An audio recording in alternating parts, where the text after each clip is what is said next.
Welcome to Padma channel. ఈరోజు మన వీడియోలో బీట్రూట్తో హల్వా ప్రిపేర్ చేసుకుందామండి.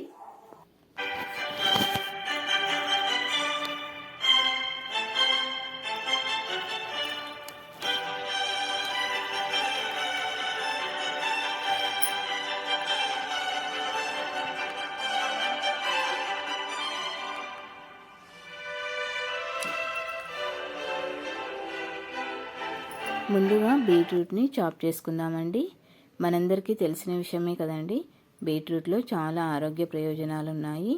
బీట్రూట్ కళ్ళకు ఇంపుగా కనిపించడమే కాదండి, బీట్రూట్లో కొవ్వు క్యాలరీలు చాలా తక్కువగా ఉంటాయండి. గ్యాస్ ఆన్ చేసి ప్యాన్ పెట్టుకొని నెయ్యి వేసుకోండి. హీట్ అయ్యాక బోడంబి వేసి వేయించుకోండి. ఇలా బ్రౌన్ కలర్ వచ్చిన వెంటనే తీసి వేరే ప్లేట్లో పెట్టుకోండి. ద్రాక్ష వేసి వేయించుకోండి. కిస్మిస్ వెంటనే వేగిపోతాయండి, తీసేసుకోండి. ఇలా బ్రౌన్ కలర్ వేసుకుని ఇప్పుడు ఇందులోనే మనం తురుముకున్న బీట్రూట్ వేసుకుందామండి.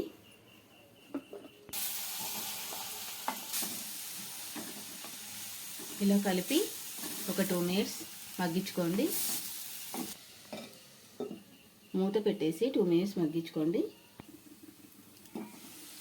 కొద్దిగా మగ్గాక పాలు వేసుకొని కలుపుకుందామండి.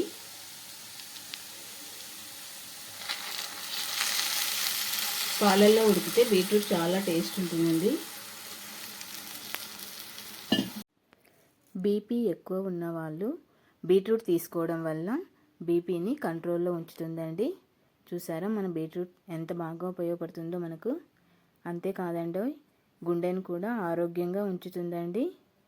పిల్లలకు బీట్రూట్ ఇవ్వడం వల్ల జ్ఞాపక శక్తి చాలా బాగా పెరుగుతుందటండి.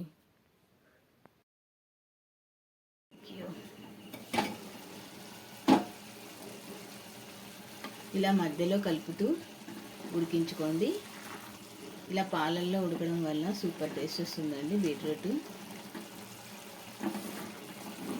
వెయిట్ లాస్ అవ్వాలనుకున్న వారు బీట్రూట్ తీసుకోవడం వల్ల మన శరీరంలో కొవ్వు తగ్గుతుందండి. బీట్రూట్ వల్ల రక్తహీనత కూడా బాగా తగ్గుతుందండి.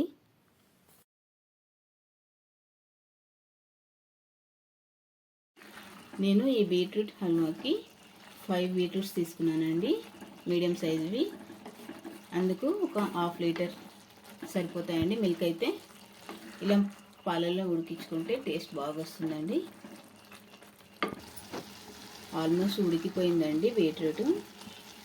మనకి ఆల్రెడీ బీట్రూట్ స్వీట్గానే ఉంటుందండి, కాబట్టి ఈ బీట్రూట్ హల్వాకి చక్కెర పెద్దగా అవసరం లేదండి. జస్ట్ ఇలా 1/2 కప్ వేసుకున్నామంటే సరిపోతుంది. ఇందులోనే ఇలా చక్కెర అంతా కరిగిన తర్వాత మనం వేయించుకున్న బోడంబి ద్రాక్ష వేసుకోండి. చూసారా, మనకు కావాల్సిన బీట్రూట్ హల్వా చక్కగా రెడీ అయిపోయిందండి. సర్వ్ చేసుకుందాం. Thanks for watching. Please like, share, subscribe my channel.